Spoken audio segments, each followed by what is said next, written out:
My name is Tom Babbo, and I'm a shareholder in the firm of Hogan Marin in Chicago. And what we're going to talk about this afternoon is a session that's really designed to gain the experience of organizations that have gone through the clinical integration process or are currently right now going through the clinical integration process. We want this to be a really interactive session. So while I'm talking, or while you're hearing the feedback from any of the panelists today, feel free to raise your hand and interrupt. Because it's recorded, we want to make sure that just raise your hand so we can actually have your comments through the microphone, because otherwise it won't pick up on the recording. But other than that, feel free to ask any questions throughout the course of the afternoon. You could probably even get further in if you like. That might actually be better for everyone. But if you want to stay by yourselves quietly in your own table, that's fine too. Again, this is sort of a clinical integration 101 session and practical lessons, and that's really what we want this to be today. Our panelists today represent some of the organizations that we've worked with around the country, now working with about 60 different hospitals and health systems, physician organizations around the country. And these organizations are representative of a number of different size organizations, people at different stages in development, just to give you a good cross-section of experience.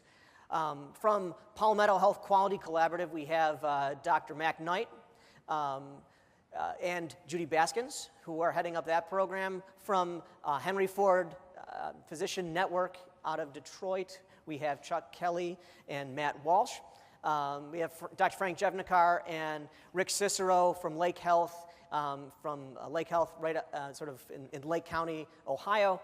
And then we have Dr. Lloyd Darlow and Travis Turner from Cayuga Medical Center, Cayuga Physician Alliance, Cayuga Area Preferred, a number of different acronyms that go around that out of Ithaca, New York.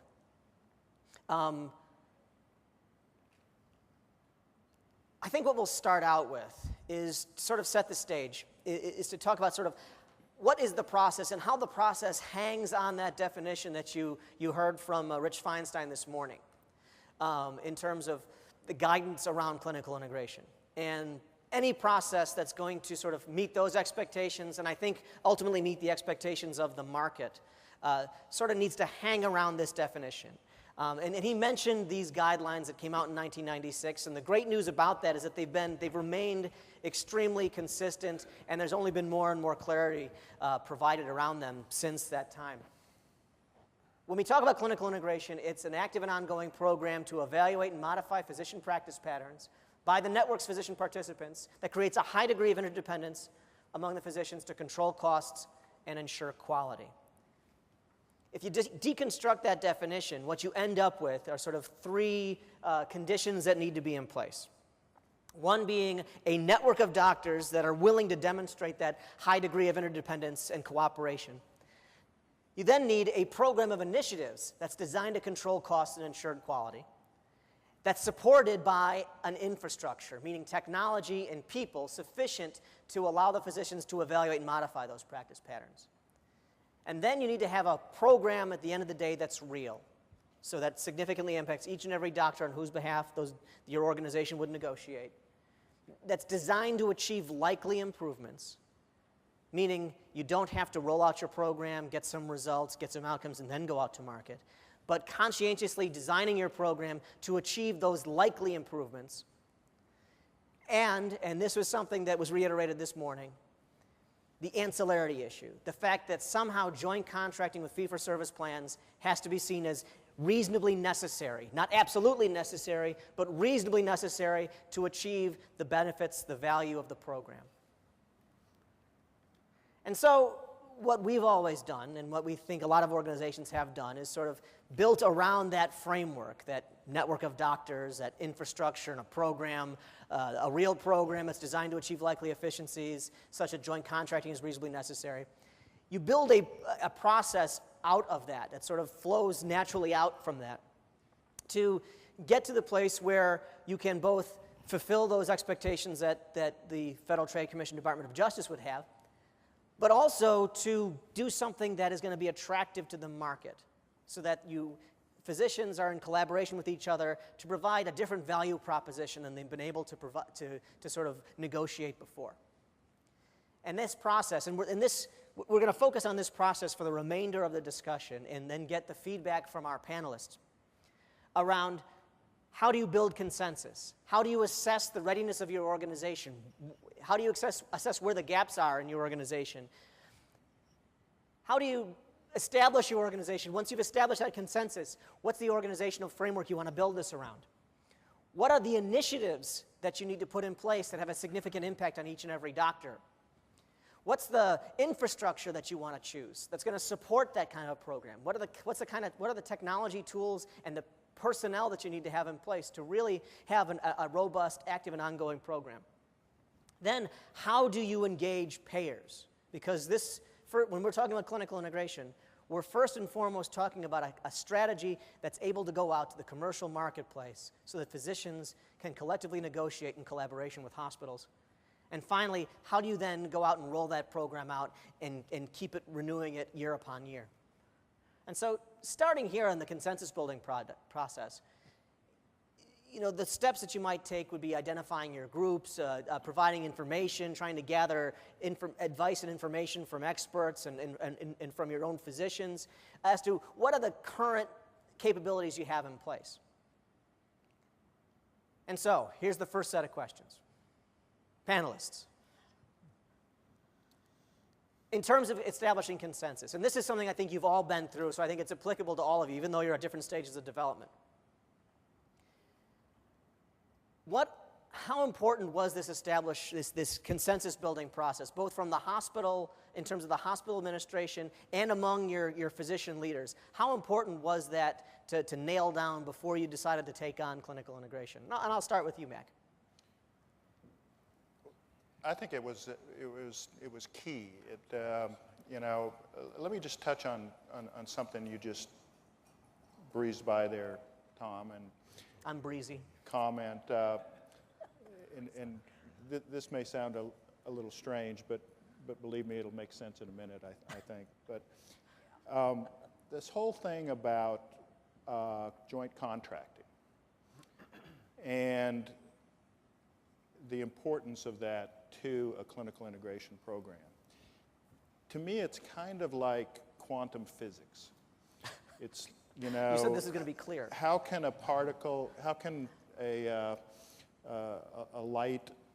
light be both a particle and a wave at the same time? And joint contracting has to be a key part of what you're doing with clinical integration, but it can't be the key part. And so you have this kind of dance that you have to do with that whole concept. And I think in terms of consensus, that's one of the trickiest things, really, because you get physicians that are going to say, gosh, joint contracting, that sounds great, where's my check? And you get hospital administrators that say, joint contracting, that sounds really dangerous, and don't Scary. even go there.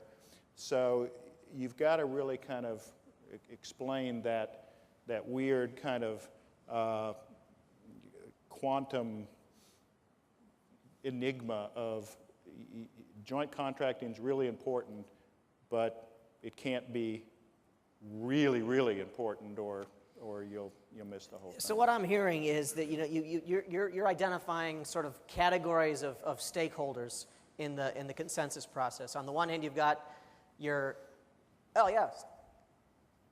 I have a question about that. There's supposed to be here they come. Is it an issue of consensus, or is it an issue of creating a powerful narrative into which everybody potentially can be a winner? Well, I think that's a great question for the panel, and I have some ideas on that as well, but that's a great question. Yeah, I think it's both. I think it's it's an issue of consensus, but it's also an issue of education. And and trying to really kind of explain what this is all about. I mean, you can make it very simple, but you know, it's also a strange process, because the more you get into it, the kind of more complicated it gets, and then you've got people coming at it, stakeholders with varying degrees of motivation and understanding, and so you do have to create a common narrative to be able to drive that consensus. I'd like Rick and Frank to amplify on that point in terms of balance, because in those types of people that you're talking about, you've got on the one hand sort of more altruistic physicians who are sort of very much focused solely on quality, not that the other physicians aren't. On the other hand, you have physicians who are more realistic, saying, look, I'm in private practice, I love quality, but I don't have the time to do that. How is this actually going to give me some economic motivation to do what I always wanted to do? And then balancing that all against the hospital administration or health system administration that wants to make sure that you're not doing something dangerous or something that might start to impact their own ability to negotiate with payers. What do you think about that? I'm Frank Jevnikar. I'm a urologist practicing private practice. As you alluded, we're in Lake County. If you're not familiar, just east side of Cleveland.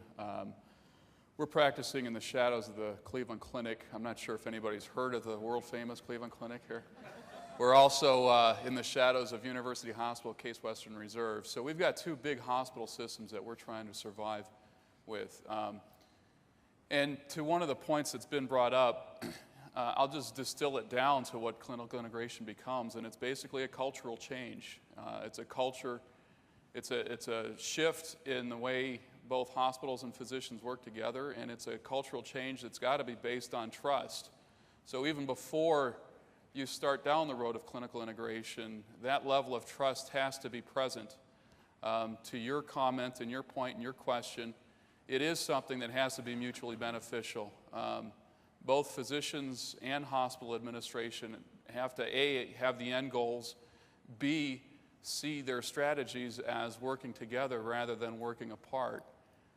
So we were fortunate at Lake Health that we had the foundation, both of trust and some of the infrastructure already put in place. But in the end, it's like any cultural change. There's some that you're going to have to convince a little bit more than others. And it's a little bit of a leap of faith for both parties to get into something of this nature. Rick? And it kind of goes to where you start from. Our system put a PHO together in 1985. And our PHO stayed together for all these years in a messenger model process. That in the end, I don't know if you could say it was predominantly successful. We have contracts, you know, we've been able to get some decent rates, but we got to go through the whole pieces and parts of the messenger model. And I think some of our physicians were getting frustrated with that. What was interesting about our approach was the hospital went down a strategic plan process in 2008, as did the PHO, totally independently from each other. And they both came to the exact same conclusion that we had to integrate on a higher level, and we all felt clinical integration was the way to go. That was the jumping off point that kind of set us in motion. So we started with a certain level of consensus right at that point. But as Dr. Jevnikar said, there are always other physicians that you have to convince that this is the right way. And we're very careful that it's not just contracting. This is about improving the quality and the outcomes and being able to tell people about the quality and the outcomes that we have. Again, we're in the shadows of the clinic and university hospitals. We have to do that. And we're a two-hospital system, small community hospitals, independent. We have to be able to do that. And we felt this was the way to start us there. So that's what drove us. The contracting then becomes a benefit of that. And so what I'm also hearing is that if one was overemphasized over the other, that you wouldn't have got that level of engagement from either side, of either the hospitals or the physicians, or even anyone sort of on the quality side. That's absolutely right. And I think that for whatever reason, whether it's just the nature of what physicians do is different than the nature of what administrators do, I think there's an inherent mistrust, and there's got to be some measure of working together in collaboration before that trust can build upon itself.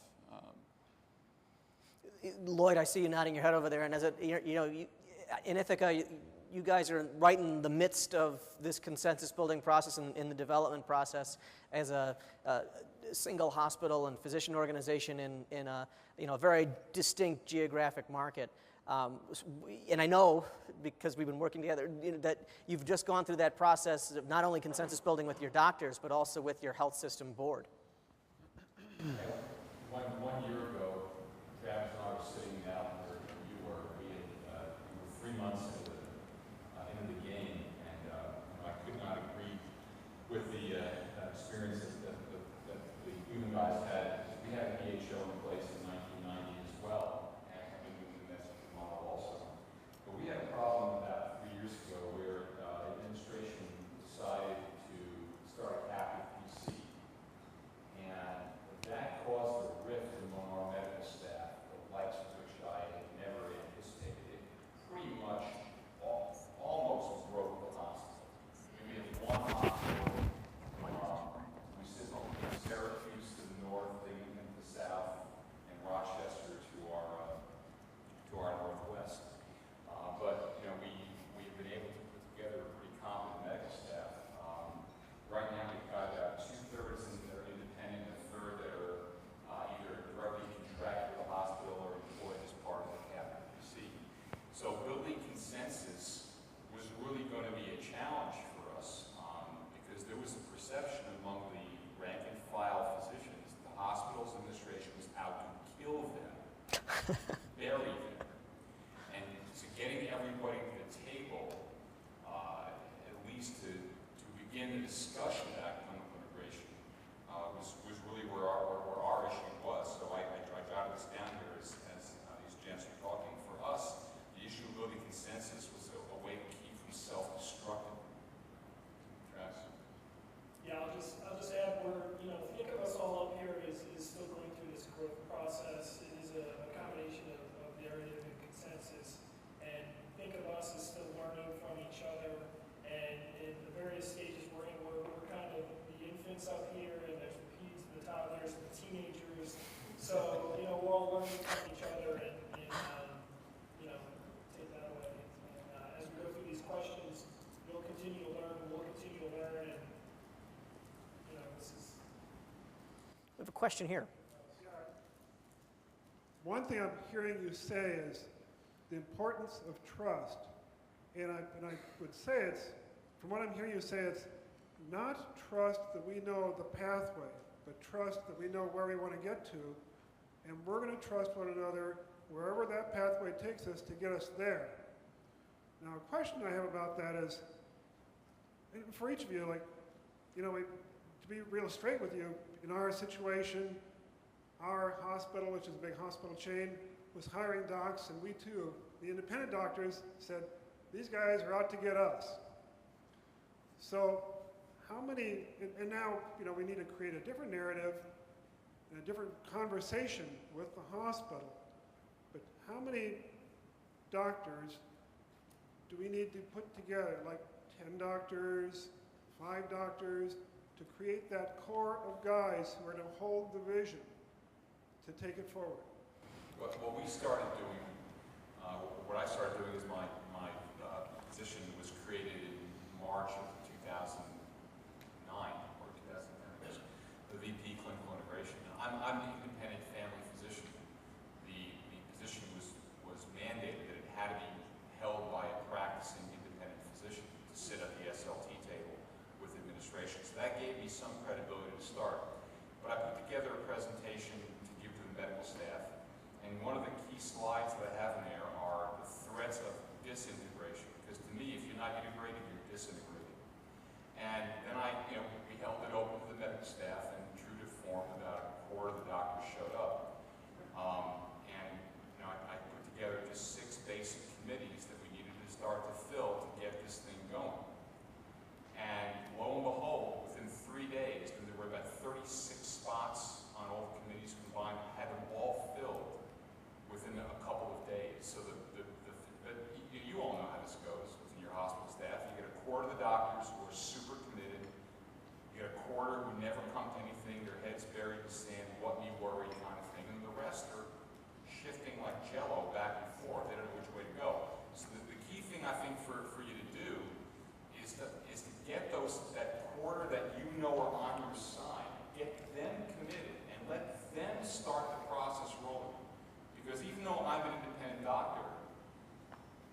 still look at me as part of the entity because I'm in administration. So it's when the rank and file physicians begin to push this as the agenda that the whole hospital needs to go, that's when you'll find better consensus. Now, Chuck Kelly and Matt Walsh, you come from a health system, Henry Ford, that's obviously known for a large employed group. What was that consensus building process like within, and also known to be a very large health system, very well regarded, but large, clearly has a lot of different interests within that organization. The consensus building process, I'm assuming, was different for you, especially when you take into consideration the history of the large medical group and how that related to the community physicians that you were seeking to include. Yeah, I mean, I was impressed by the questions that seemed to go right at the heart of the matter. Like Lakes, we embarked in 2008 on this journey. Consensus building was so important, we spent all of 2009 doing exactly that. And the issues, of course, are trust. And in the Henry Ford Health System, a large behemoth in the southeastern Michigan market, we have 5 hospitals. We own our own health plan. We have a 1,300-member group practice, the Henry Ford Medical Group, in existence since 1915. But we also have 2,000 aligned independent physicians and an additional 100 physicians employed by various hospitals in their regional market that are not in the Henry Ford Medical Group.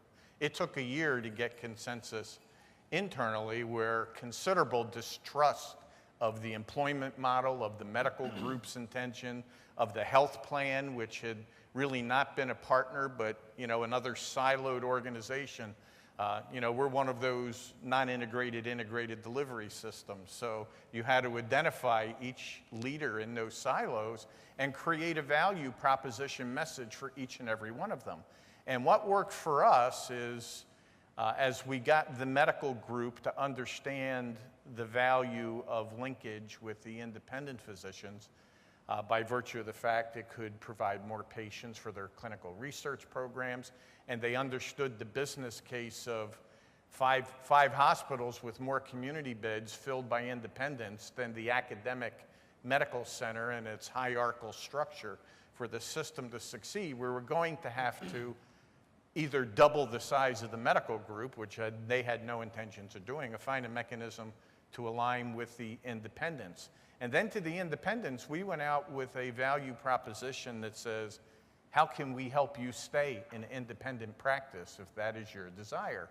So part of our value proposition related to how you could deploy IT technology, getting them on the path to accessing high-tech meaningful use dollars, take advantage of e-prescribing incentives. It's surprising, or maybe it isn't surprising, in the independent practice environment, how many physicians do not engage with those opportunities. We offered an MSO menu of services, all of which were directed at helping them stay in independent practice. If they needed group purchasing opportunities, access to skilled employees who may go down immediately, reduced malpractice premiums, and that was the way we went about building the consensus and clearly engaging the opinion makers in the independent practice environment to come drive that compelling message, which you must have if you're going to create consensus. So everything I heard really linked together. And so, Matt, you've now solved all those silos, and they're now working perfectly together, right? Out, Yeah, everything, no more problems. I like to use the analogy of building a car, being from Detroit. We knew we wanted to build a clinical integration vehicle, but what engine to put in it, what kind of tires to put on it, where to put the cup holders, we let the doctors decide that piece of it. We met a lot with the medical group leadership, understand their fears, their concerns, their hopes, their desires around what this vehicle should be able to do. We did the same thing with private practice doctors. We sent out surveys to all of the private practice physicians that use our facilities to hear what would they like to see, what would they want to, the features would they like to see to be more aligned and more integrated with the system. And we took all that information and cobbled together something, a prototype of the car that then we took back out to the medical group and to the private practice doctors to make sure it had the look and feel of what they wanted to see. And that's how we got the engagement. Everybody felt like they had their fingerprint on it and that they were going to get out of it what they were hoping to get out of it. Judy, you and Mac have been in institutions within Palmetto and Columbia for years. How much of the consensus developing process was based on just relationships that you'd had with physicians on a personal basis over the years? Oh, I think very much it was based on that beginning. Max started a sort of a grassroots email that built to swell to the point where we really were able to bring them together as a group to talk about what we wanted to do. I think the biggest lesson that we've learned over the last year, though, is consensus is not something you do once. You constantly have to go back and re-engage over and over again, and that this is a cumbersome process. It's complicated, and you can lose that consensus. You know, some of your biggest cheerleaders to begin with, if they don't feel you're moving forward, if your car's not going where they think it should have gone, then you're going to lose that. So again, that's where those personal engagements and those personal relationships to re-engage them was really helpful. So many things can only happen in a formal group setting. Most of those relationships became doctor's lounge discussions. And so what we looked at is how could we strategically engage physicians who were both in formal and informal leadership roles, and that they were truly part of and kept abreast of what was happening, so they could disperse those rumors that emerged in the doctor's lounge about what was really happening with this thing. Was it really just another a guise for employment of everybody versus the challenge of that independent community physician who wants to keep that status? So you're saying we should move on? Yes. Yes, Mac. Yeah, I just wanted to make a couple of comments to touch on some things that Judy said. We come from a very conservative place. Palmetto Health is in Columbia, South Carolina. We've got both the medical staff and an administration in our health system that are loath to jump on board rather dramatic change readily. And one of the problems, just to share with you kind of the tactics that we've taken with both those constituencies. With the medical staff, one of the things that we've found has been very helpful is to kind of get beyond the whole wonkish policy aspect of all this and talk about what it will mean to them in terms of their practice environment. That there's a lot of physicians out there who are just tired of practicing in a system that has very little to do with the motivations and aspirations that drove them into a career in medicine in the first place. On the administrative side, I'll confess, is more difficult. As Judy said, you've almost got to go through this whole education process multiple times. And the other problem is that even as the gentleman stated in his question, even if you can come to an agreement on the end state that you're trying to achieve, then you get into that trust element of what's your plan to get us there. And one of the problems that we've run into is that there is no off-the-shelf plan. There is no rule book. There is no organization. I mean, Advocate's been doing this for, 8 years or so, and they're the kind of grandfather of the whole country. So it's not like you can go to somebody and say, well, 80 years ago when you started your clinical integration program, how did you do this?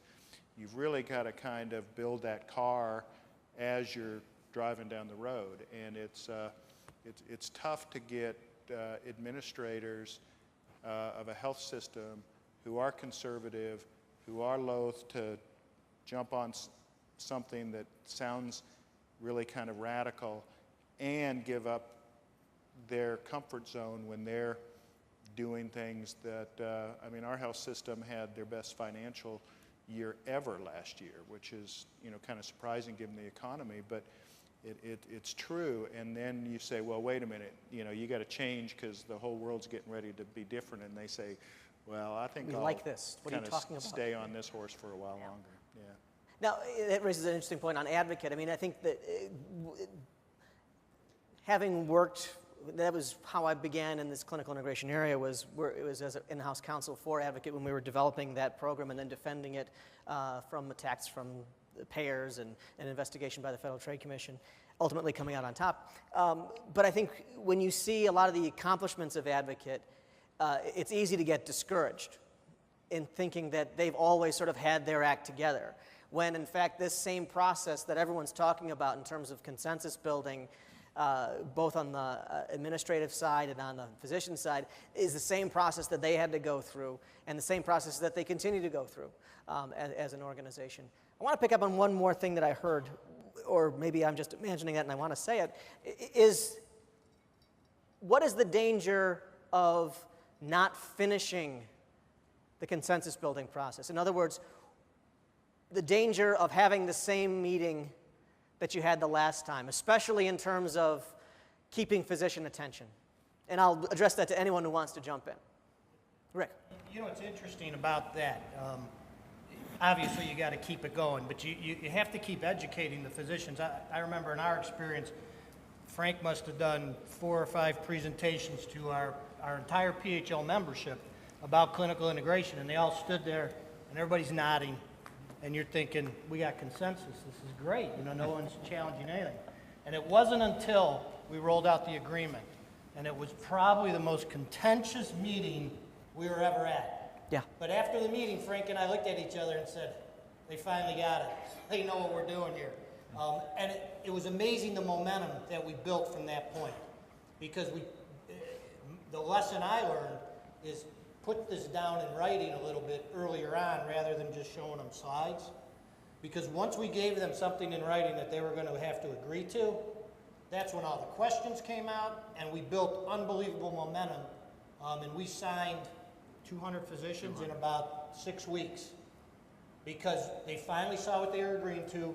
We addressed the real concerns they had, and then we ended up with the network that we needed and that we felt we wanted to go forward.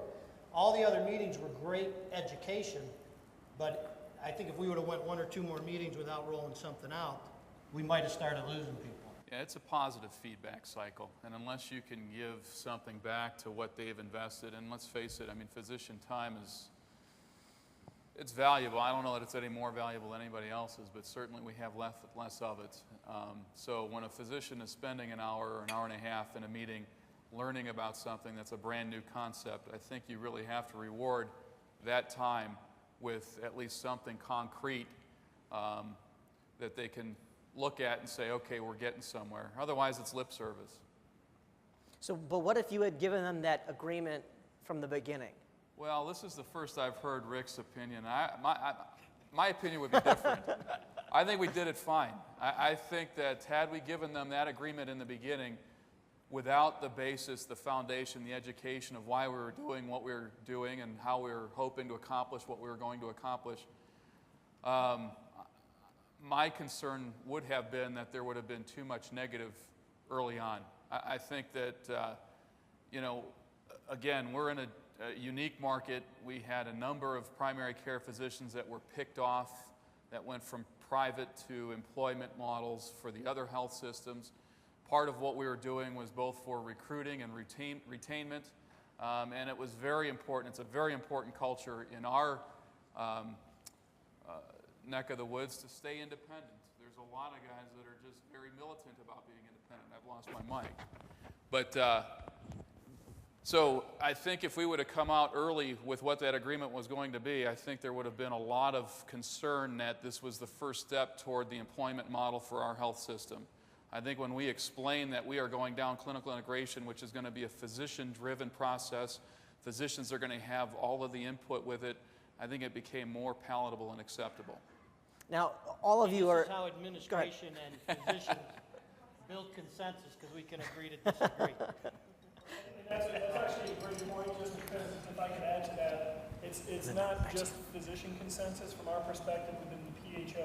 It was also building the consensus from the hospital side, the hospital leadership side, and the several boards that we deal with. So it's consensus across the board in the entire network. I think there was a question out there, Tom.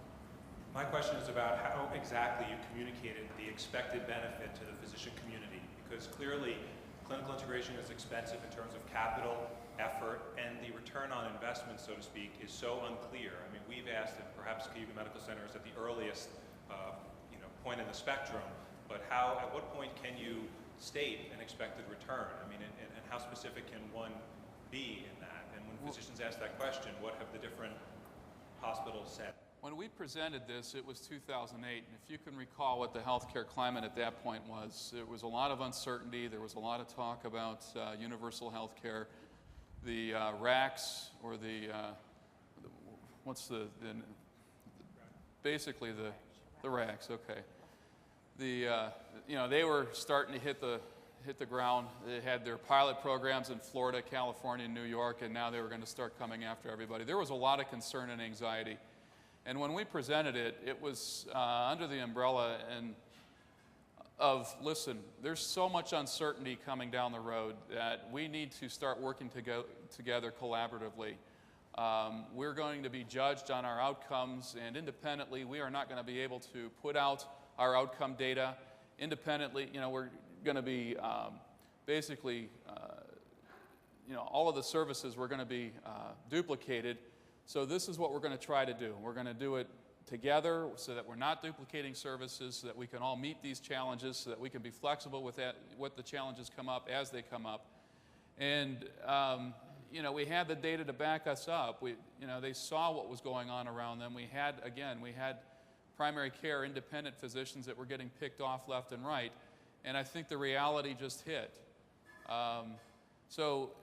In terms of contracting, it's going to be great when we get the first contracts to actually say, hey, this is the final, step to what we're doing. When we can start, we just saw what Advocate put out. When we can put out a brochure that shows that our outcomes, our clinical outcomes, are what we think they are, that's going to be huge. And I think that the physicians have enough of a vision, at least in our health system. I think, all physicians have enough big picture vision. That's just kind of the way we think in general, to understand that this is something that's necessary at this time. So Frank, what I'm hearing you say is that for your physicians at least, the return on investment for them was really the ability to respond to what they saw or were fearing was going to come down in terms of changes both on the federal reimbursement side and potentially on the commercial side. Yeah, well stated. I mean, it was a group security. We're a little bit more security as a group here. Now, all of you, go ahead, Mac. Yeah, I think with our communication to the physicians, I think there's a couple of key points I would recommend. One is avoid real sensitive subjects that are going to frighten people away. And one of them with the contracting. Tom and John and I had a lot of conversation about this, and we've got participation agreements that say we have the right to contract on behalf of our participating physicians. But in conversations, we're very careful to explain, we're going to do that incrementally. We're going to do that gradually. You're not going to sign away your fee-for-service contracts with commercial payers to us right away. Secondly, avoid talking about risk contracting as the first thing that you're going to go out there and try to do. And we've been very careful to say we're going to try to get upside-only contracts and those sort of things so we can kind of learn as we go. The other thing, and it was mentioned earlier, but I think is very, very important too, is to concentrate on, again, some of the more noble aspirations of the physicians who are interested in this.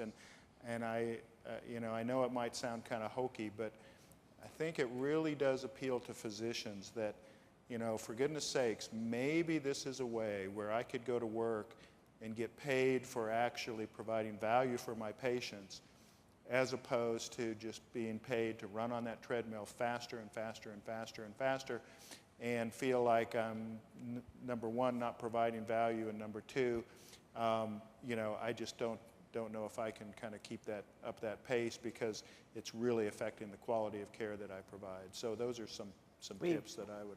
It's not hokey at all. I mean, I think it's nice to have a reminder like that every once in a while, why we went into medicine. And I think when you look at this whole project, both, at least at our hospital, and I'm not saying this just because Rick is here, but our administrators view their job as something that's providing health care to the community. I mean, it's a noble job. Our profession is a noble profession, and I think both sides looking at it as improving health care delivery, it's a nice reminder.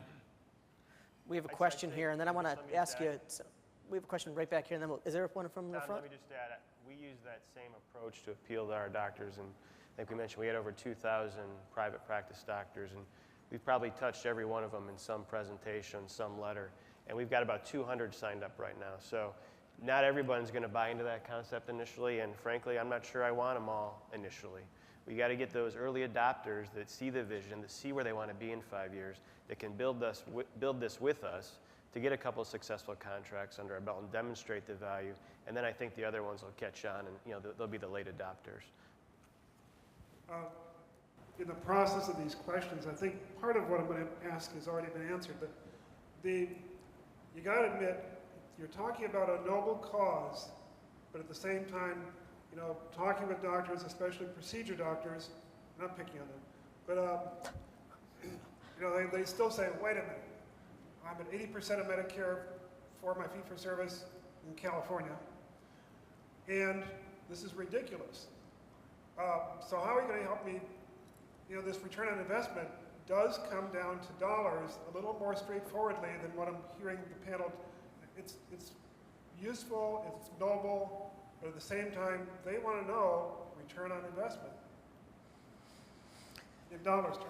Well, and I think it's probably true for every one of the organizations represented on the panel that the message from the beginning is that clinical integration is about engaging the commercial market. It's not another quality program. And it can't be seen as just another quality program, because if that's the case, then again, you're sort of falling at risk in terms of that narrative around the program and why joint contracting is necessary. If you just presented this to your medical staff as a voluntary quality program, A, you probably wouldn't get many people's attention. B, you would also have a real struggle saying, if people started to improve the results, that why do you need joint contracting in the first place? Now, all of your organizations up there employ physicians. In terms of clinical integration and building that consensus, especially within the health system, what was the process around seeing clinical integration as something that was not in conflict with an employment strategy? And then conversely, among the physicians, how is clinical integration seen, and I think some of you have talked about this, that you had to distinguish clinical integration from a sort of a plot to employ everybody. Sort of, what was the dynamics around that, both on the health system side and in terms of physician communication? Well, I explained briefly the health systems approach, and Matt added to it, but we made that very, that was a purposeful message to be delivered in each one of the what we call focus groups that we pulled together. Yeah, we sent a survey out to get some guiding, but we sat in rooms, for nights with groups of physicians, independent physicians, and it also included some of the regionally independent physicians, to ask them exactly what it was they wanted. We developed the alpha rosters, and then we delivered. And the whole concept is that even in the health system, we don't believe employing physicians is the way to go. Everyone, like you say, employment doesn't guarantee alignment. Clinical integration is around alignment. It's not about just income preservation. So we just purposely made it clear. We realized that was a sensitive touch point. I mean, history in the Henry Ford Health System had told us of the distrust and concerns about the behemoth employing all these doctors. So that was the systems approach. Lloyd. I think you have to ask the question of why the doctors want to avoid model. And certainly for those who are coming out of training now and having a huge day, they can't risk opening up a shingle and hoping that people will come.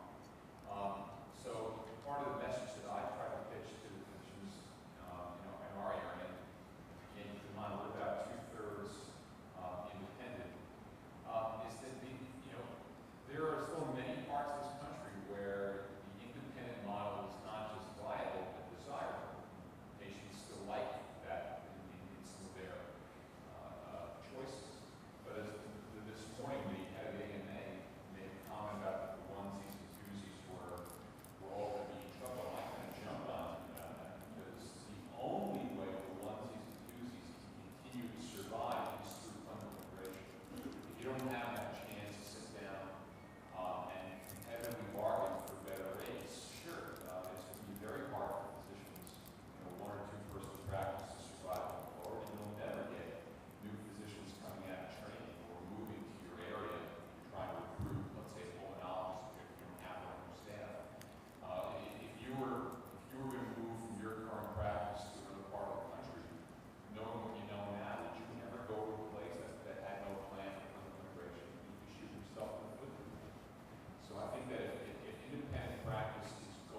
bit of that. I mean, when we presented it, transparency was a big buzzword, and the question was, how are your outcomes? And if you have confidence in your outcomes, wouldn't you be willing to share those and actually advertise those?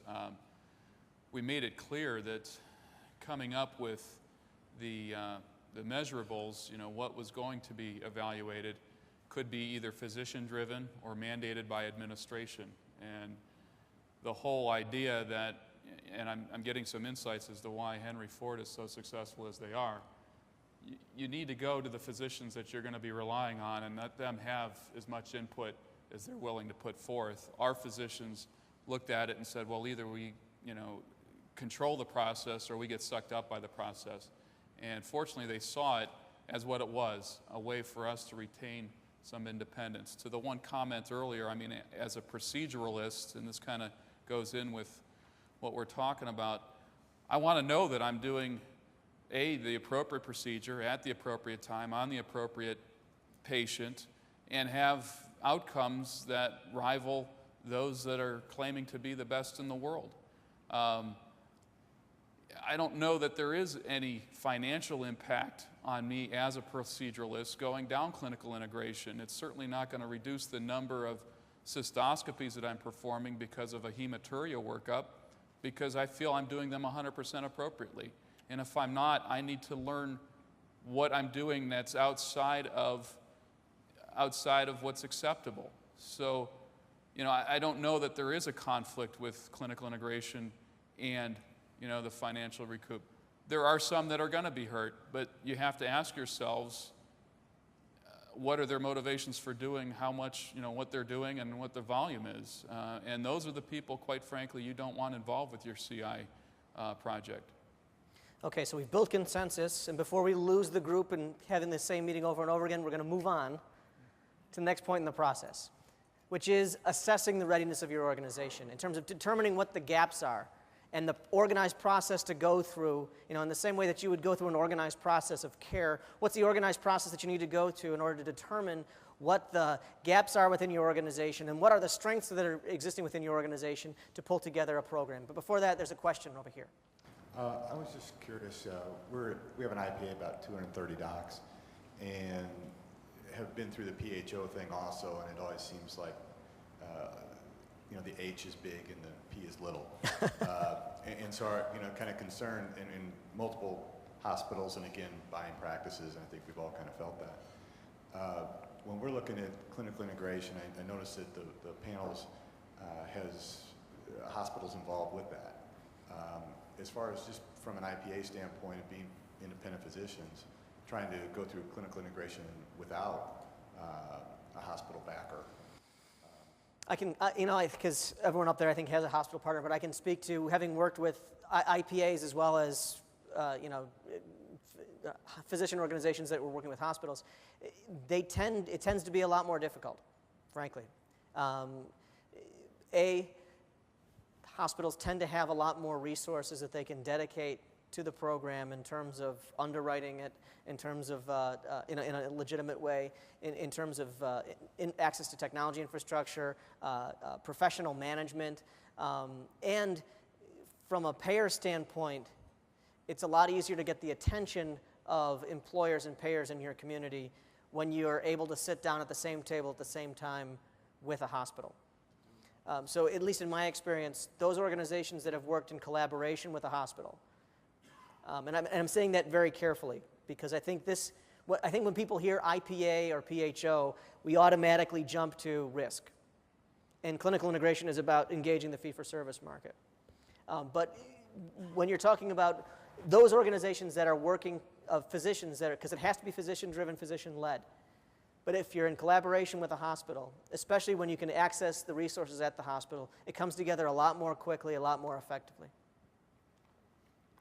Now, in terms of determining your readiness or determining what you needed to put in place, what was the process that you went through as your organizations in order to determine, A, what were the strengths that you wanted to build on, and B, what was missing?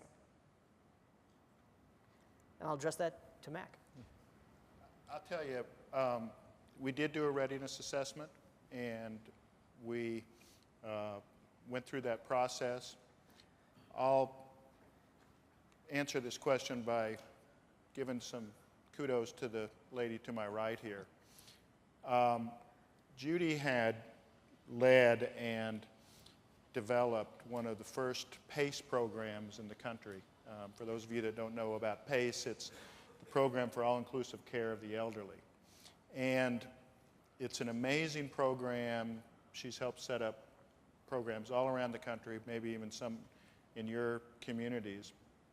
And it, as the name implies, takes the geriatric population and provides them everything from medical care to daycare to nursing home care to pharmacy to physical therapy, rehab services.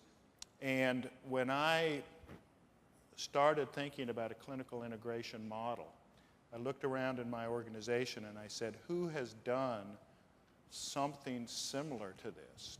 Where is there somebody that's got a hint of how to put together a coordinated care system as called for in the clinical integration program? And Judy popped to mind. So I'll let her talk to you a little bit more about that. But again, I would encourage you as you do your readiness assessment, find somebody that's done something like this. A lot of you built it on your PHOs, and I think that's another example of where you can find pieces of your organization that might not be doing exactly what a full-fledged clinical integration program entails, but they've built some of the infrastructure, gone through some of the experience, done some of the parts that are required. So, and I think I'd add to that, we had made an effort to try to look at how we could realign our whole medical staff, and went through some rather interesting consultants on how to develop compacting and things like that. In other words, I think the hospital administration identified that the traditional medical staff process really wasn't positioned to help us move toward the future that we knew we needed to do. And so when that sort of compacting disaster, I mean, it was just a debacle. When that fell through, we began to realize that maybe going through this clinical integration model and aligning our physicians in a much stronger way, engaging them where they literally have some skin in the game, frankly, was really a more palatable approach that could get us where we wanted to go. So it sounds like you're saying that there's a difference, you know, some organizations, and for those of you, are all of you familiar with the whole idea of a physician-hospital compact? Basically, that's an idea of coming up with sort of a treaty between the organized medical staff and the hospital to sort of generally work together. It sounds like what you're saying, Judy, is that didn't work in your organization because it was probably, it sounds like it was at least too vague in your, because I've seen them work, but it sounds like in your situation, it was just too vague, and that it may have been these ability to align economic incentives that made the difference between the physician engagement and clinical integration as opposed to that compact process. That, and I think this clinical integration process gives the physician a seat at the table to help build the car. I can't keep going back to that analogy. We use that one too. So it's important that they're part of this, and if they don't feel they have some ownership of it, this is not going to work. Matt Walsh, in terms of the gaps, I mean, your organization went through a very diligent process of sort of figuring out how to, planning for it for a long time before you rolled it out. What did you identify within your organization that A, that you wanted to use, and B, that you thought was sort of something that was clearly missing from being able to be clinically integrated? Yeah, I think a couple things. So that first question, how did the history between and among your hospital and physicians lead to your decision to attempt CI? One of our big challenges was we had started as a main hospital in downtown Detroit, and over a number of years had acquired several other hospitals. So we were at the point where, as Dr. Kelly mentioned, we got more admissions into our system from private practice doctors than we did from the 1,300 doctor medical group. And so the medical group had always been the model of physician engagement and alignment that we'd used, but we quickly recognized that we have that Henry Ford blue sign at all these other facilities and no physician engagement model to ensure a consistent level of quality of care across all those facilities. So what we saw clinical integration as was the framework to ensure a certain level of quality and efficiency and make sure that the medical group doctors we're working with the private practice doctors and vice versa on a set of metrics and programs that we were able to share back and forth. So in my previous role at Health Alliance Plan, which is the insurance arm of Henry Ford, I worked with the medical group and partnered on pilot programs that we ran for the automotive companies. And the automotive companies were always very impressed with those programs, but their next question always was, well, how are you getting these programs out to your private practice physicians? And we didn't have a way to do that. So we're able to pull a lot of these different programs and competencies from the medical group, and using clinical integration as the model, being able to share those programs and those capabilities with the private practice physicians. But it goes both ways. I mean, make no mistake, the medical group is not great in all aspects, and they're learning just as much from private practice physicians who've had to operate and develop programs on a much more efficient scale, and how do we do that within the medical group. And building on Matt's comments, one of the strengths, you know, if you believe philosophically, as I do, that the core of a successful clinical integration program is going to be strong primary care. And strong primary care is going to be built on the concept of the patient home, the medical home, or the advanced primary care practice, whichever one we choose to use. The medical group had, through its efforts over the years, I mean, we had 195 certified patient-centered medical home providers in the medical group community, and Blue Cross in Michigan has been advancing incentives for independents and employed along the patient-centered medical home.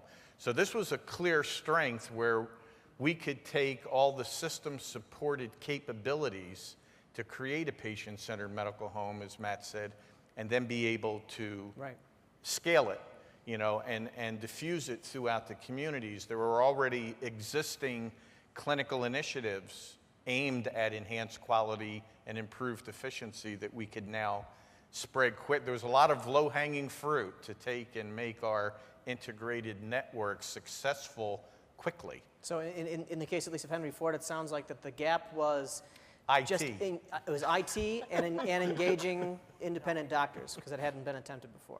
Yeah. Okay.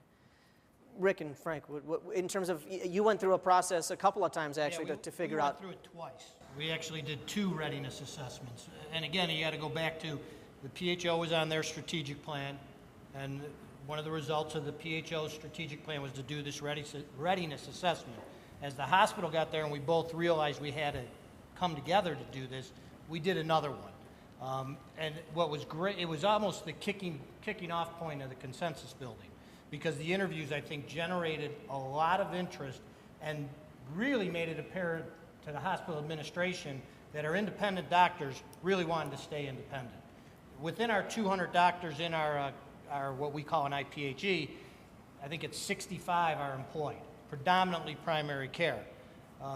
But what came out really clear in both readiness assessments was a desire for the independent doctors to stay independent in a community where physicians were being bought up because of the larger systems in our areas. And that became kind of the driving force and kind of helped lead our vision that, you know, one of our goals with clinical integration is to help those physicians continue to stay independent as long as they want to stay independent. We've created a model that if there becomes a point they feel they need to be employed, we can do that. But we're here to try to keep those doctors independent, which also has attracted the independent physicians in other health systems that don't want to be bought up either. And we've generated a lot of interest that way. So our readiness assessment gave us kind of an insight into our medical staff that we assumed was going on, but really kind of put some parameters and made it really concrete for us. Also going on at that time was there was a level of frustration. A lot of the physicians felt that they were under-reimbursed relative to what the Cleveland Clinic physicians were getting and University Hospital physicians were getting. And there was some data that showed that some of our contracts were 30 and 40% lower relative to Medicare. And I think the initial spark was, well, hey, maybe if we all come together, we can do a little bit better. But as we went down the road, the reality was in order to get better, you have to prove outcomes. And I think linking the two was, the reality was that they had to be linked, and physicians were willing to do that. Travis and Lloyd, in terms of the process that you went through, I mean, to a certain extent, you were making headway in terms of developing committees and identifying possible clinical measures. What were the what was missing when you went through your process that you found that in order to get to that next level? Well, I think from I think this group is much further along than we were last year when we actually came to this first track session. I think it's just the education of the community around ACO development, clinical integration, because I don't see a lot of note taking. And last year at this time, we were taking notes like crazy.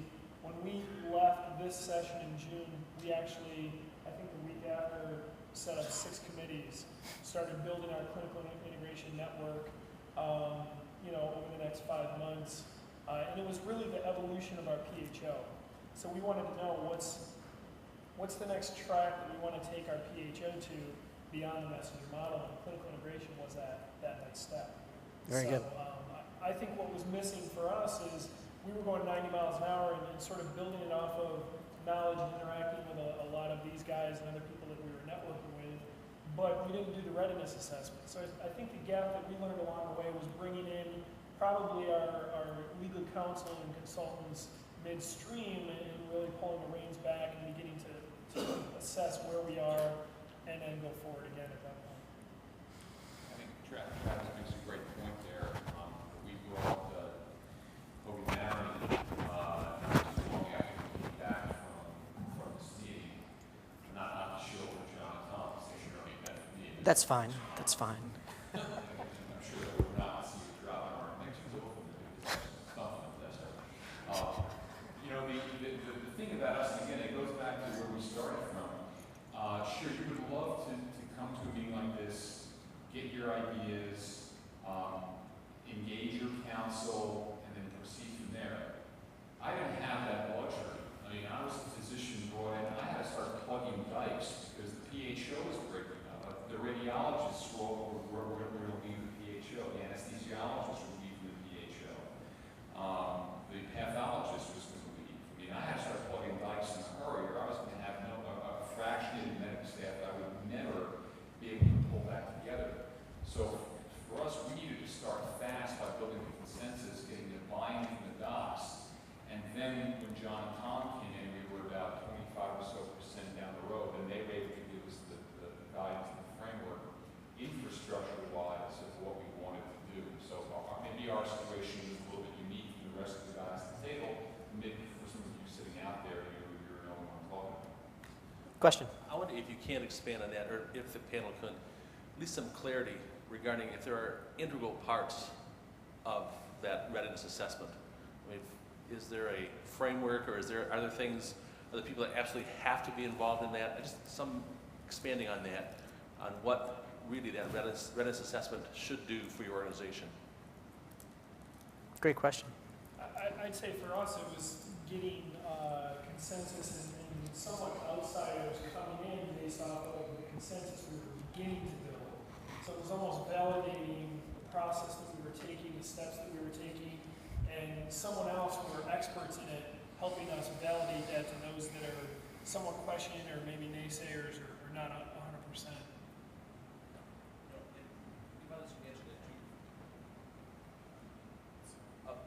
If others can answer that too, but if also you could address perhaps the role of consultants in this process here. I believe for the readiness assessment, kind of as Travis had said, you need that third party coming in. You need a consultant that's been through it before and that knows the end game you're getting to. Not to do a commercial for Tom and John, but bringing Tom and John in helped out a great deal because they've done it before, and they were able to lay out the roadmap to build upon that readiness assessment. You don't want that readiness assessment to just be a document that goes and sits on a shelf and tells you where you have these gaps. You have to have that plan as to how you're addressing it. When we went through this 2 years ago, we didn't have the knowledge to know where our gaps were, and if we knew what the gaps were, what do we do about them? That's where bringing someone in helped out a great deal. And just make sure it's someone who's done it before.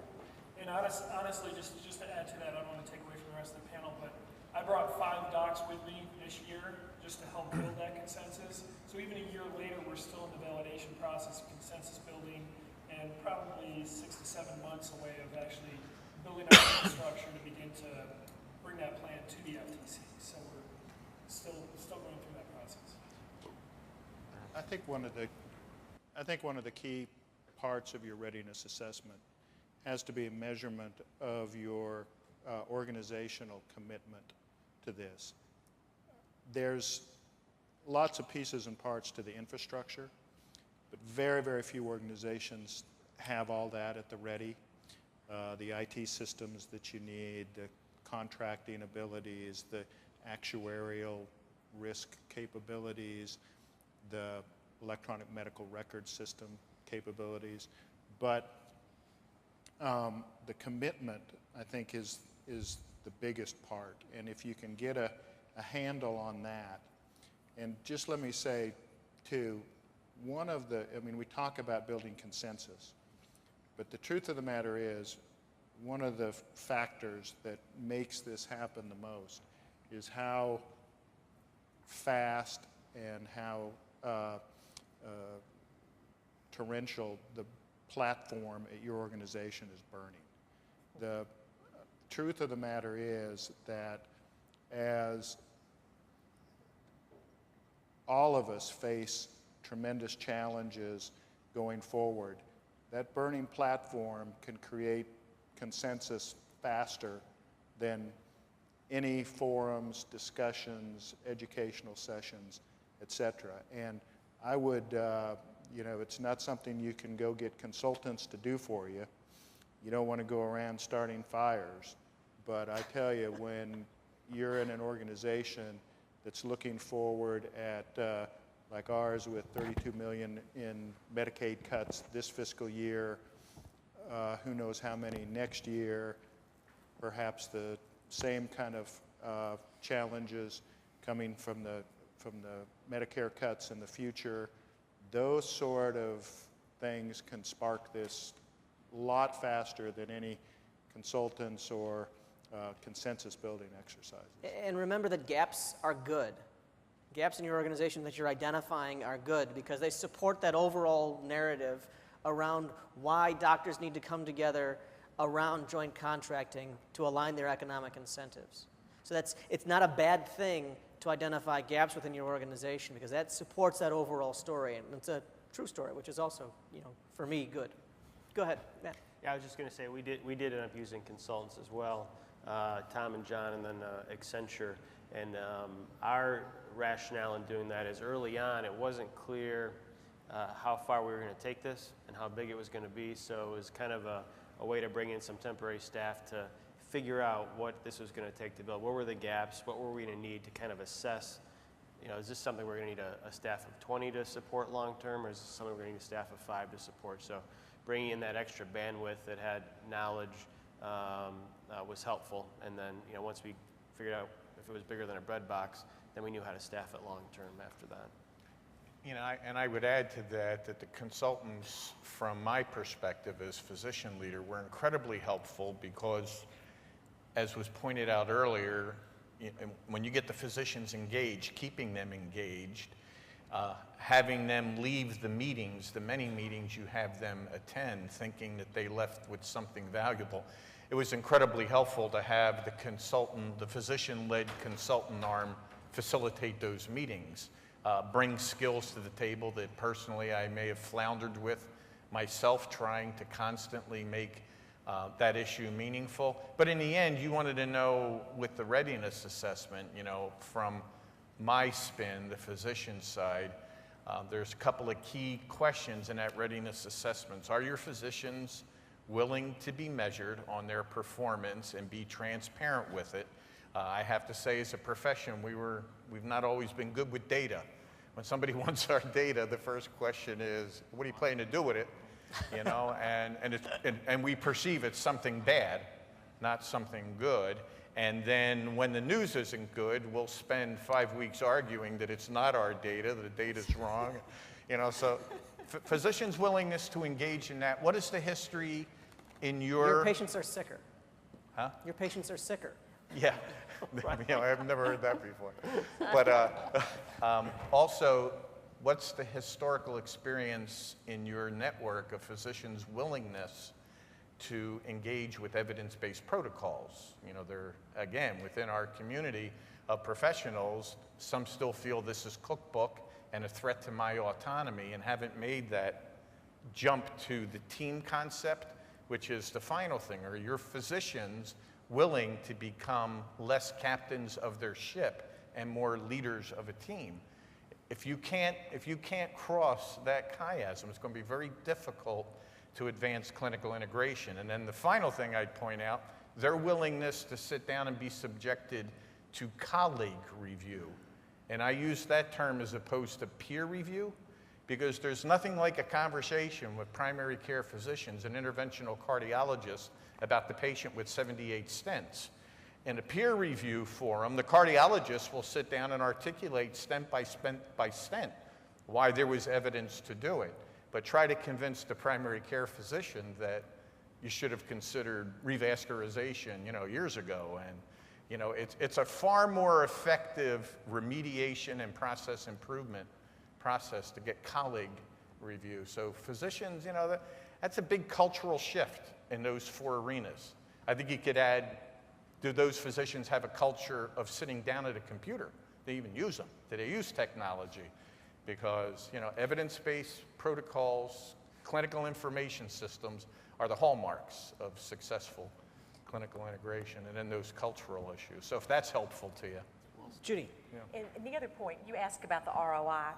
For us, it took us a while to figure out we were our own employer and have our own health plan and responsible for 13,000 lives. And so were there opportunities for us to function better as a network and provide better care and save costs for our own insurance? We spend about $76 million on our plan, of which 26% is related directly to pharmacy cost. So we now have engaged our HR, which frankly was one of the last areas to get on board with this. You drug them and kind of had to beat them over the head about this value here. They finally have gotten it, and it's a little bit too late for us to negotiate employee benefits for using our network. We hope to get that in our next round of benefits. So right now we're just looking at our naturally recurring network and trying to be sure that we've recruited who our employees are using for primary care, who our employees are using for specialty care, and then we hope to implement some things around generic prescribing and step therapy and so on, because we think our lowest hanging fruit in that area is just the pharmacy cost, I think is the one of the slides earlier this morning. That in itself was the ROI. You know, if we can reduce just a 2% reduction in our own health insurance costs by being a better functioning network, then the investment that the healthcare system made in the infrastructure of our collaborative is a win-win. Lloyd. Back in what you said, I was actually going to make this comment anyway, but this only backstruck even more. I think the first step for any organization like this that you're talking about, administration has to establish credibility. In our case, again, Norm Edwards is fractioning a tremendous amount of mistrust with administration.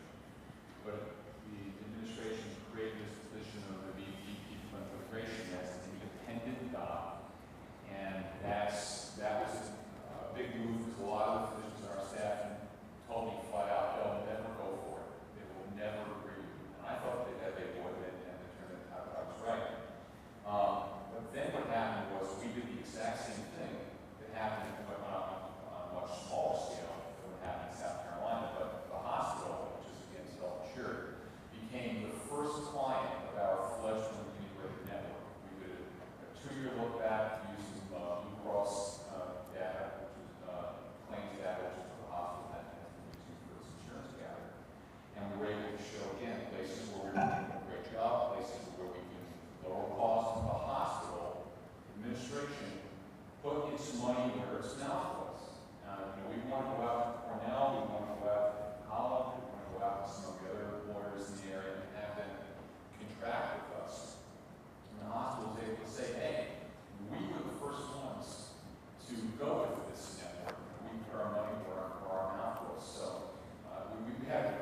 and then just to summarize, before we move on, I think that this is really important because when you're going through this process, you have to be open to the idea that maybe you're not ready. And in our experience, when you're not ready, that means either, as Lloyd was saying, the administration doesn't have the belief that this is something that they want to do, or, as Matt was saying, or the physicians don't have that sense that they actually want to be, no, that was you, Chuck. The physicians don't want to be measured or are hesitant to sort of take this leap. So you have to think, okay, maybe we can pull this off in terms of our systems and our resources, but that's the easy part. The hard part is, do you have physicians who are really engaged and a hospital health system administration that's really willing to have a physician-led effort that they support? Any other questions before we move on to that?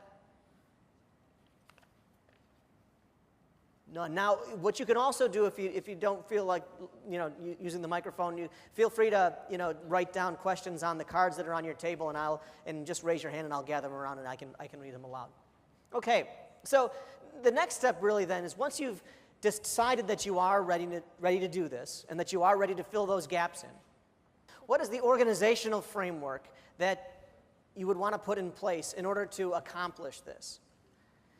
For instance, and this goes to some of the questions that you were talking about before, what is the analysis that you want to put in place to see whether or not you want to use an existing IPA or PHO? Do you have that sort of an organization? Is that the right organization to build clinical integration on top of? If not, or if you don't have a history of that type of an organization, what type of business structure do you want to put in place? And what process do you need to do? What kind of physician engagement do you want to have in order to build that type of an organization to, at the end of the day, have a physician-driven, physician-led effort to improve quality and efficiency? So I'll turn it over to the group in terms of some of these questions we have. In terms of staffing and business structures and size of physician governance and things like that, what were the organizational questions that you had to grapple with?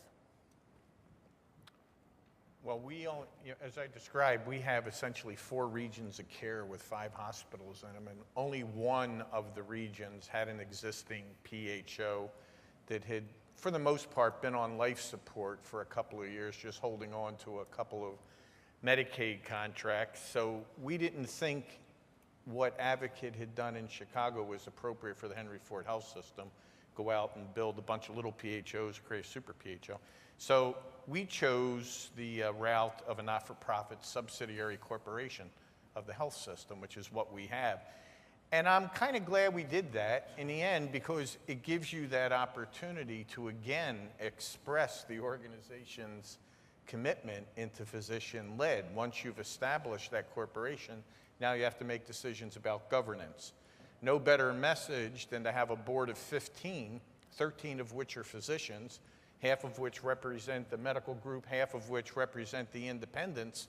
And when it really comes down to decision-making, which is yes on a contract, it's an 80% supermajority vote required. So everybody has to agree this contract is right for all of us. If it isn't right for all of us, then we don't move forward. And coupled with that was the very visible systems funding of the operation. Everyone was questioning the ROI for the docs. Well, in the end, we are asking sweat equity on the part of the physicians. They haven't funded at all. There is no entrance fee to our clinical integration program, and we don't demand exclusivity.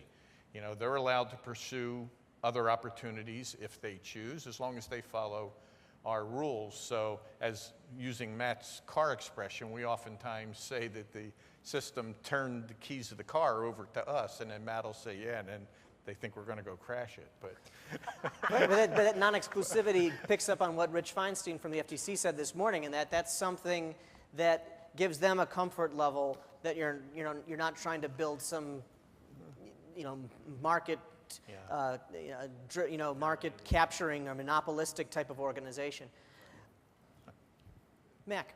Yeah, interestingly enough, today actually is the 1-year birthday, the 1-year anniversary of the legal formation of the Palmetto Health Quality Collaborative. And I would say that a couple of things. One is this is one area where I think consultation, and especially legal consultation, in terms of forming your organization can be very helpful. And again, Tom and John can send me my check for this later, but they bring to the table not only the legal knowledge about, you know, do you incorporate as an LLC or whatever, but also the experience with working with a number of these organizations around the country in terms of committee structure, size of the committee, how to make sure that you've got well representation from privates and independent and employed and faculty and that sort of thing.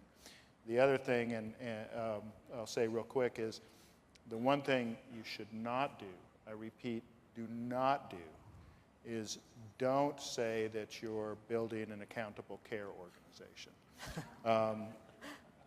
For reasons I'm sure you all understand, ACO has now become a four-letter word, and in all seriousness, one of the problems if you do tout yourself as an accountable care organization is that there's lots of people that understand enough about all this to be dangerous, and they read things in the paper about the failures of the Medicare Shared Savings Program, which now has kind of usurped the whole ACO moniker, and they think that's what you're doing, and they say you're, you know, going down the wrong path, and this is going to be a debacle, et cetera, et cetera. So in all seriousness, I would, and I think it's kind of cool that we've had this whole conversation this afternoon, and I think I'm the first one to even mention that term, but I would try to avoid that. And not that I don't personally believe clinical integration programs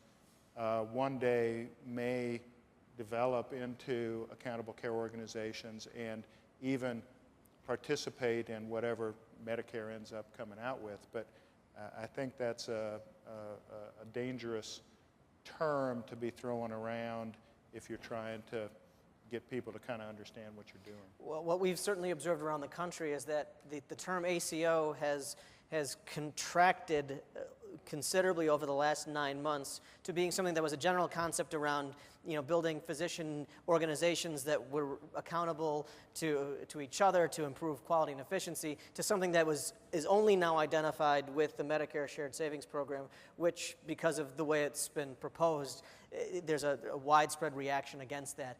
Even where there's not that widespread reaction against that, there's an assumption that when you say ACO, it means we're going to go out and seek financial risk.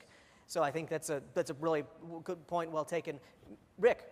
I just wanted to comment on our structure and a couple things about how things were funded, because I think we were a little creative. As I stated, we have a PHO, and it was a functioning PHO.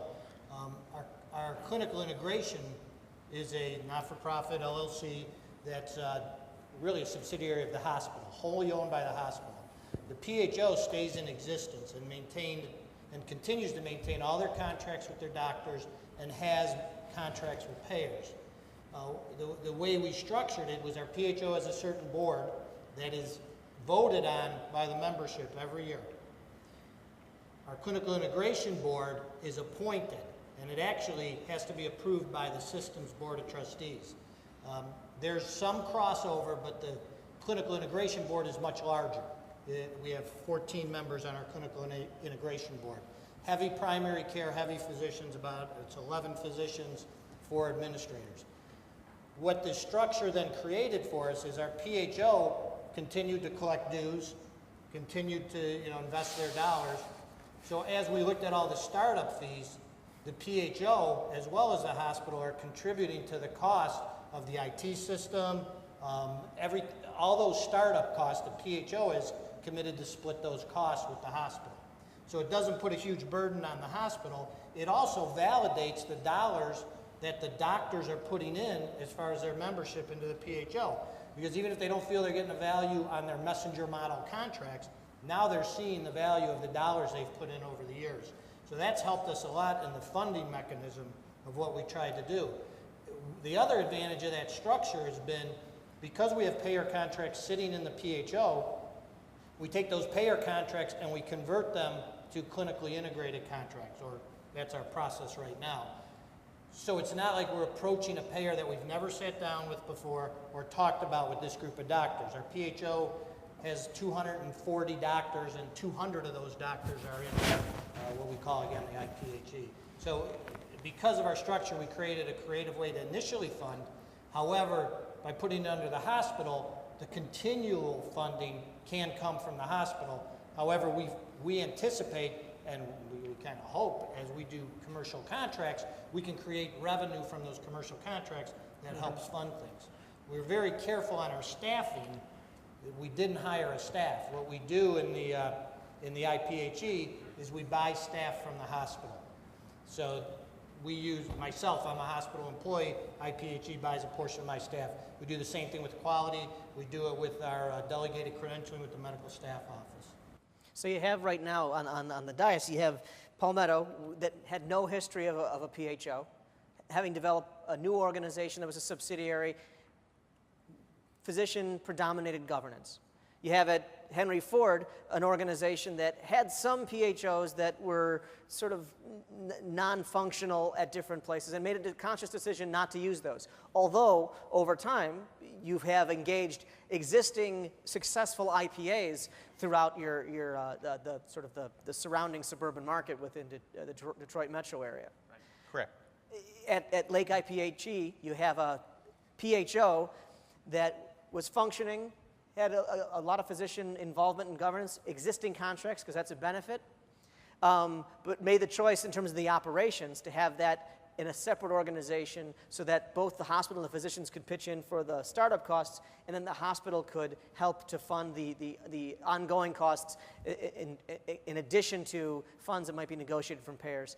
And then you have at Cayuga an IPA, a PHO, and a developing operations company to actually undertake the infrastructure for clinical integration. Why don't you guys talk about that? This is really kind of cool for us because this is the first time that we met our new friends from Cleveland, and what's kind of cool is we have been doing the exact same thing, but we're about 6 to 12 months right behind them. Yet, almost the exact same philosophy, the exact same plan. What we chose to do, and bucks talk in the end, the PHO didn't have the cash to match the hospital 50-50 in this. So what we've done, again on the advice of our expert attorneys, was to create an operations company in the hospital. Our hospital board of directors just voted 2 weeks ago to fully capitalize this to $2 million over the first couple of years. Putting together the 5-year pro forma on it was a stroke of genius by our CFO, who unfortunately couldn't come with us today. But it's just really, kind of cool to see that even though we had never met each other before, we pretty much had planned this out. It just all kind of almost fell together very similar in a very similar fashion with the committees. Yeah, interesting enough, knowing if any of you have ever visited, we're different, and we actually got bumper stickers on the car that state 10 square miles surrounded by reality, and then we're geographically isolated. So hearing this, we may have some similarities, but we still think we're different. We're different in Lake County, too. We'll say that it's Hogan and You're all Aaron's special in thumbprint your on all own of way, us. I'll tell you that. And that's how you provide your own unique values. You're always different regardless of how similar you may be. Question? The reform committees that we decided to put together, a lot of that was kind of driven from conversations we made last year with the met. The bylaws committee, the measurement committee, reached clinical guidelines, care management, performance improvement, and for contract. The one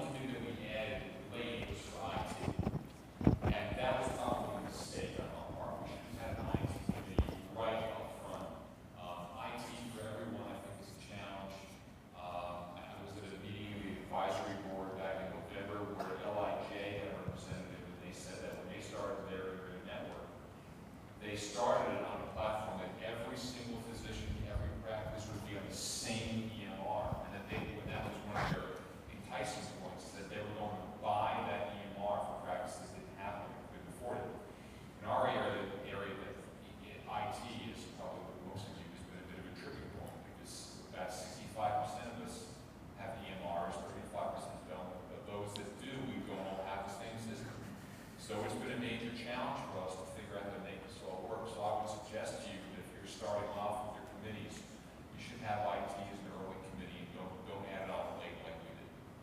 Question right here. Just wanted to get your feedback, several of you, just to give us a look under the hood regarding your operating organization. What do you recommend starting with the first 90 days? You know, kind of ramp it up for me.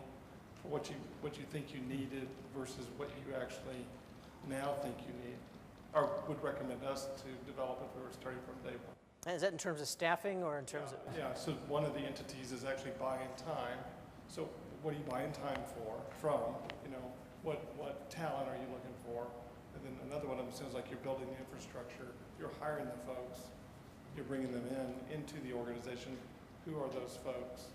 Great question. What from a buying time standpoint, we did beef up our IT. We knew we had to add, but we had to add to IT if we did this or not. But this gave us help with the justification as to why.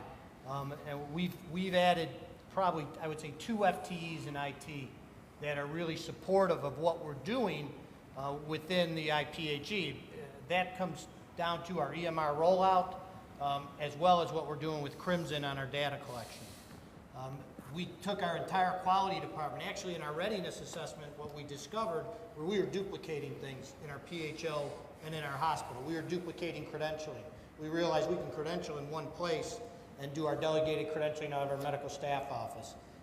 Same thing on quality. We actually had a quality person employed in our PHO that went and rounded on patients and went through charts and talked to payers right next to a case manager that could have been doing the same thing on the same payer. So we found some efficiencies also. And that's what led us to this buying. So we buy from our case managers, from our quality department, the analysts within that quality department, as well as IT right now. Those are the 2 major areas. So this was more of a, and that goes back to the advantages of working with a health system instead of just a fully independent IPA. You can actually tap into the existing expertise and resources within the health system around quality. Question over here? Can I just add to that too, Tom? Yeah, please. One of the things that we kind of swerved into initially, we interviewed a bunch of EMR vendors, and the PHO offered a single EMR to its members with the 85% reimbursements, and I think that has helped with some of the standardization as well. There's only one practice that's within the PHO that's a part of, that has EMR, only one practice with a separate EMR than what we've offered, and I think that has helped. It certainly streamlined what we can offer with IT, because now we have 2 people that are trained on this, this unit, and can go to every office and deal with whatever comes up, whatever their issues are. Now we'll hold the thought about whether or not you need an EMR in each doctor's office to accomplish CI. We'll get to that, but I guess I'll tell you the answer is no. Go ahead. Question about the subsidiary model. We're pursuing that as well, and it seems like there's this magic number of 1/3 employed and 2/3 independent, because that's our case as well. As we form our clinical integrated network, we're looking at our operating committee being primarily physician-driven, but there is a lot of comment that especially the independent practices, would like their practice managers involved in some of the subcommittees. Can any of you comment on how practice managers from independent practices were brought into your clinically integrated network? One thing that's worked super well for us, and again, it's almost a no-brainer because it was already there. All the office managers in our PHO already had a monthly meeting. They had their own organization. So now when they meet every month, and Travis, as the executive director of the PHO, he'd been going to their meetings anyway. Now he pretty much runs the meeting, and then I come in and I give the clinical integration update. So we keep them informed every month, and we have to, because let's face it, the office managers, the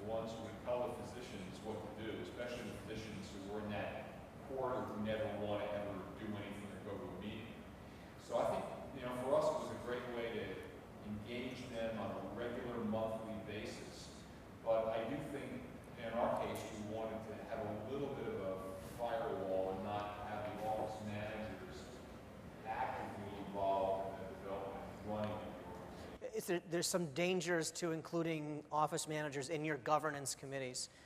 You definitely need to engage your practice managers. You know, they're the people who are going to put the processes in place, and so you need to have regular interaction and feedback from them. But what sometimes can happen if you allow office managers and practice managers to become part of the formal governance is the physicians who are supposed to be governing this will treat the office managers like they always do and will simply delegate their responsibility and not get involved. And really what you want to do in clinical integration is the physicians really need to drive and lead the effort. And so you need to make sure that, you know, absolutely get in, especially you've a tremendous amount of talent usually within your practices. Plus, you'll never be able to comply with these efforts on an office basis unless the office managers are involved. But from a governance and leadership standpoint, you really want to make sure that it's the physicians who are front and center on this. Tom? We did a kind of a novel thing with the office managers that I think has worked out and is working out cool. And that is that, first of all, when we sign up participants, we do sign individual contracts with our physician participants, but we purposefully do agreements with practices, and we approach them as a group, and oftentimes we approach them through the office manager, and we make the office manager kind of the liaison between us and the group. The other thing we do is we have 2 staff members who are assigned out to practices and do redesign of practice processes to help them comply and manage the process redesign that needs to be done for them to participate and do well on the clinical initiatives. And they hold learning forums. They, again, go directly into the practices. These are people that are specifically trained on the IHI model for improvement and lean process design, that sort of thing. And we found that having them work with the practice manager is a great way to kind of roll this out to the physicians, because Tom's right, you want your physicians on your governing board, but one of the things that we found happen a lot is physicians go to the meetings, especially when you start talking about clinical initiatives, and they say, yeah, we got to do that. That's great stuff. We got to go make that happen in our practices. And then kind of the enthusiasm of that wears off, and they're back at the office the next day, and it's like, I have no idea how to make this happen, how to change the day-to-day processes, the care design in my practice. So we deploy these people out them to work with their office managers to help make that happen. Follow-up question about physician membership. Yes, when you opened your integrated clinical networks, how did you select your physician membership? Was it an open drive? Was it closed to staff membership only? Or did you just selectively choose who in the community you wanted to be a member? Well, at Henry Ford, it was open. We decided, you know, I think you're all aware with clinical integration and the FTC, you have to have some sort of process to weed the garden. There's not enough data in our community to make an intelligent decision about the current performance of physicians, so it was open. So we built our remediation process into the ongoing performance side. So, you know, at Lake Health, we'd had about 4 or 5 different presentations, and inevitably at the end of these presentations there were those that were hanging around saying, hey, listen, keep me in mind, let me know, things like that. So the PHO board decided, along with the administration, and based on that type of feedback, which ones we were going to offer out to. It wasn't elected or anything, and generally those were physicians that were respected, busy in the hospital, and we were comfortable working with. We did select our board members. We selected our initial committee members, but we left the general membership open, and just like the others have said, kind of open door, and then we'll have a remediation process after we get the infrastructure. And that's okay for selectivity. Any doctor who's willing to be accountable is a selective criteria. So you don't have to worry too much about that, because those physicians that you'll find physicians not wanting to join. You'll find physicians who do join who then aren't able to maintain the process, and so you're able to maintain selectivity that way.